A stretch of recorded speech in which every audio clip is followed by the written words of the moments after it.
Nous pourrions nous demander comment Jésus va détruire ses ennemis quand il posera ses pieds sur le mont Sion.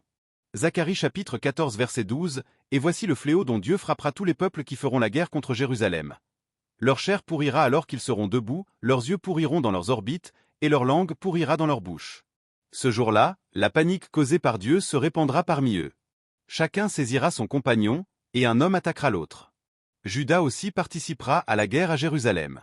Et on amassera la fortune de toutes les nations voisines, de l'or, de l'argent et des vêtements en quantités énormes. » Zacharie nous décrit ici la guerre d'Armageddon. Il nous est donné le lieu. Et comment les choses vont se passer, cela nous rappelle ce que Ézéchiel, chapitre 38, nous dit. Ézéchiel chapitre 3 verset 21, « Sur toutes mes montagnes, j'appellerai une épée pour qu'elle le frappe, déclare le souverain Seigneur. Chaque homme brandira son épée contre son frère. J'exécuterai la condamnation sur lui par une épidémie et en faisant couler le sang. Et je ferai s'abattre une pluie torrentielle, des grêlons, du feu et du soufre sur lui, ses soldats et les nombreux peuples qui seront avec lui.